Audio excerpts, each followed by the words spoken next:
more than 159 million US dollars since 2009, mostly into health.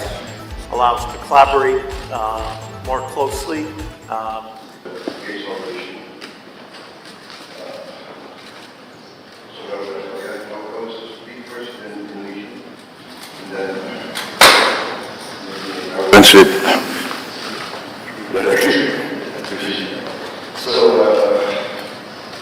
Saudara saya bisa dikatakan kehormatan saudara Bill Gates, ketua dari Gates Foundation, salah satu foundation yayasan filantropi yang terbesar sektor di dunia dengan dana 100 miliar dolar lebih dan lebih dari dan mereka memberi bantuan tiap tahun 9 miliar dolar dan beliau sampaikan dalam tahun yang depan hampir semua dana tersebut akan dikembalikan kepada dia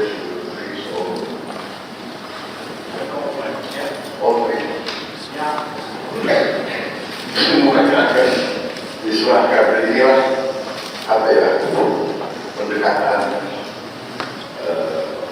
tokoh-tokoh seperti Bill Gates mungkin lebih Pancasila dari kita. Dan ini sesuatu yang menarik.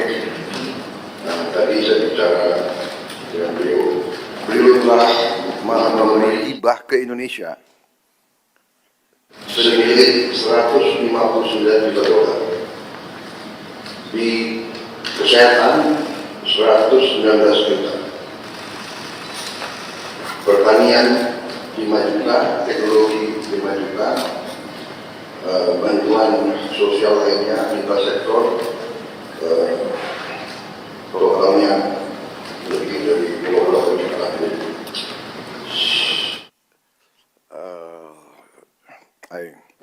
I told the floor that you have assisted us directly in direct donation, more than 159 million US dollars since 2009, mostly into health, terutama hal-hal strategik seperti vaksin polio. Beliau bantuannya 1,3 triliun dan sekarang kita Bio Farma salah satu produsen 2 miliar dosis vaksin tiap tahun, dan ini untuk dimanfaatkan 42 negara di seluruh dunia, dipakai oleh 902 juta orang. Jadi hal-hal semacam ini, belum lagi vaksin lain, teknologi mRNA, dan teknologi pembuatan vaksin yang luar biasa. Terutama beliau sedang kembangkan vaksin TBC untuk dunia, tapi Indonesia akan jadi salah satu tempat yang akan diuji coba. Dan kita harus mengetahui bahwa TBC memakan korban kita cukup besar, yang meninggal hampir 100.000 tiap tahun, dan itu tekad kita untuk menurunkan, dan beliau menunjukkan komitmen beliau untuk terus bantu kita di bidang itu. Juga untuk beliau sedang kembangkan vaksin malaria. So basically I informed them of all your commitments to help us control these very dangerous diseases that are endemic in our country, and the success of the polio vaccine. And we look forward to a breakthrough in the malaria and TBC, which I think will not be too far in the future. Saya kira banyak sekali yang bisa kita bicarakan, tapi untuk mempersingkat, kita buka saja.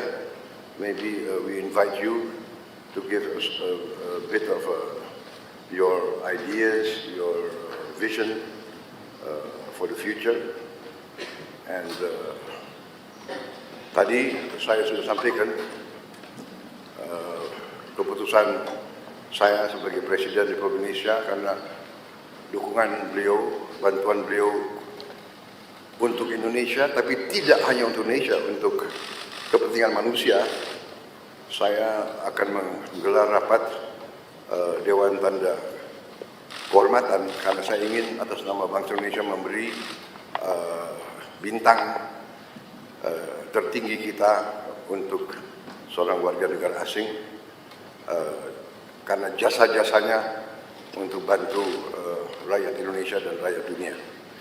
I just announced that I've decided to convene our council for the national awards and to award Mr. Bill Gates for his contribution to the Indonesian people and the world humanity as a mark of his commitment, dedication to humanitarian causes. And we agreed that I will try to do it in September in New York during the United Nations season. So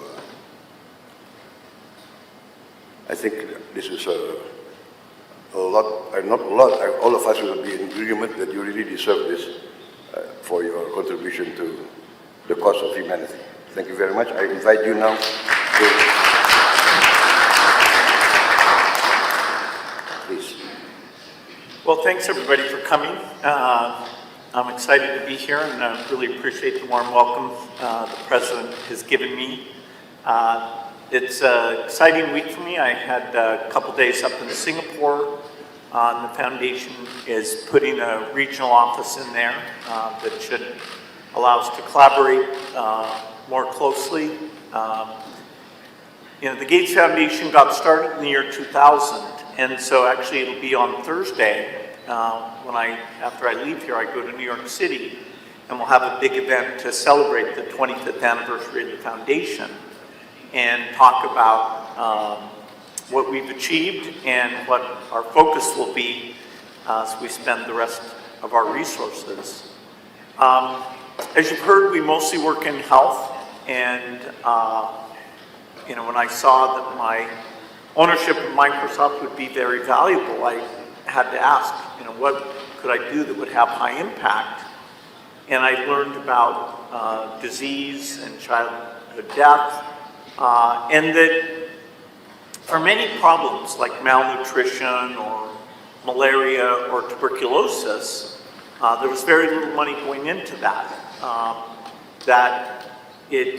The private sector wasn't doing it because the people who were suffering were mostly very poor, and the type of research needed would require lots of money and lots of patience. And so we made global health the biggest thing for the Gates Foundation. Part of that was creating an organization called Gavi, which was funded by us and governments, and has played a role in providing new vaccines to all the children in the world. And in fact, Indonesia is a great example of that because you've adopted new vaccines like rotavirus for diarrhea, pneumococcus for pneumonia. Now HPV is getting rolled out. And Minister Budi is actually on the board of Gavi. He got to know Gavi well during the pandemic when that was a very positive relationship between Gavi and Indonesia. So we're carrying that forward. The basic statistic that always is amazing to me is that when the Gates Foundation was started in the year 2000, 10 million children under the age of 5 died that year. And most of that was because of diarrhea, pneumonia, malaria are a few things that make children vulnerable in their first 30 days. 90% of the deaths were in one of those 4 categories, and so we committed that we would study those, create new tools, including vaccines, and help get them delivered. And so, in fact, the number of children who die under 5 has been cut in half. It's now below 5 million. Now that's 5 million too many, and actually in this region, including in Indonesia, that cut in half is true here as well. So it's been an amazing time period, and there's many new tools coming. You know, we need a tuberculosis vaccine, and in fact, the trials for a tuberculosis vaccine have started, including with the strong relationship here in Indonesia. We have 2 of the sites where we're testing that vaccine are here, and that will help us know how well it works, and then that'll be a benefit to the entire world. You know, so we're doing those trials in Africa and India and here. Very excited about that. TB is a great example of a disease that, because the rich countries don't have the disease, it just doesn't get hardly any money for diagnostics or drugs or vaccines, and so that's been one of our big focuses. You know, lots still to do in health. You know, Indonesia is very serious about malnutrition, and we have a number of proven tools like what we call multiple micronutrient supplement that pregnant mothers can take instead of just taking folic acid and iron. They take a pill that actually has many vitamins in it. And yeah, Indonesia is one of the first to launch that with the goal to get that to all pregnant women very quickly. And it really makes a big difference. You know, a lot of women have anemia, which is an iron deficiency, and so the foundation has an approach where you can just go in one time and get an infusion, and it fixes the anemia. And so over the next year or 2, we'll come up with a plan to roll that out in Indonesia. You know, so a lot still to be done in health, but the innovation pipeline is very strong, you know, including in low-cost medicine. And of course, as we address infectious disease, where we still have this work to be done, you know, then we also need to start working on heart disease and diabetes and other diseases where the tools will be inexpensive. The only other area to mention that the foundation works in is agriculture, trying to make seeds more productive and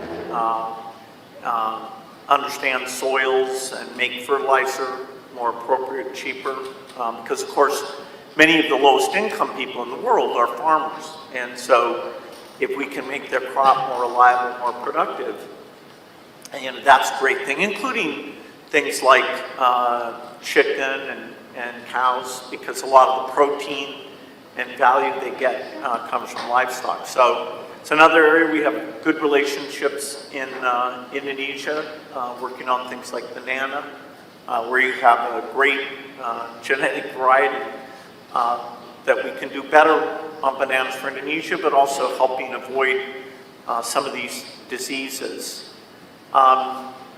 You know, the Gates Foundation loves to encourage philanthropy, and you know, I think philanthropy can be a very powerful force. Of course, it's not a substitute for the private sector or business. It's actually quite small compared to those other 2.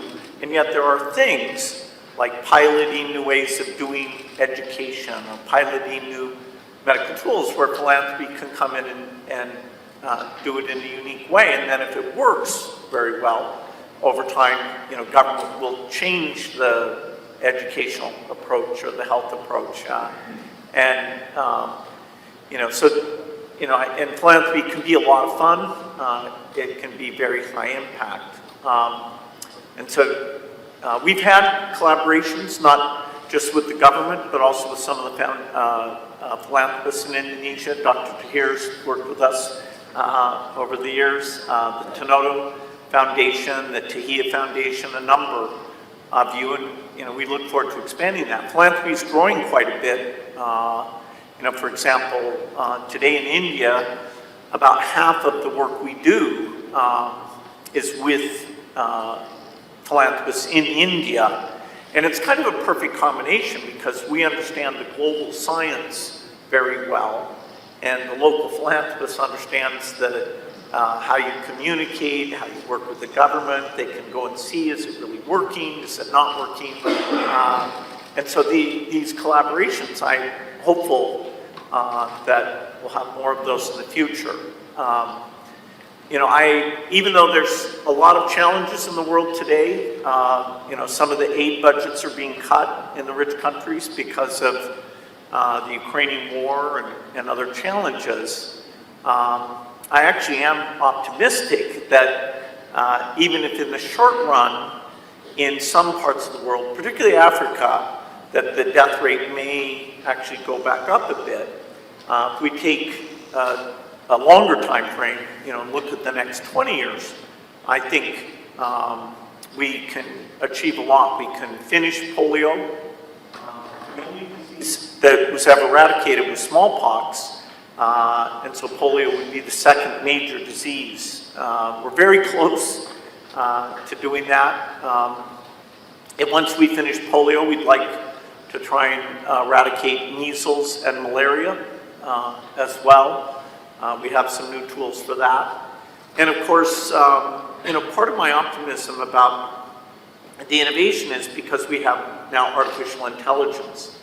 And artificial intelligence, I can't state strongly enough how amazing this tool is, even in the last 6 months, the improvement.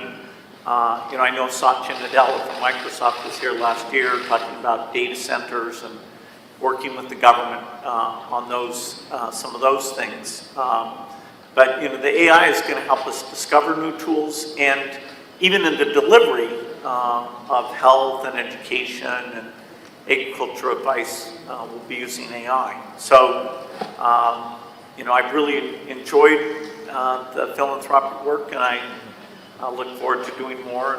And again, thanks for the incredibly warm welcome that the President has provided for me. Thank you.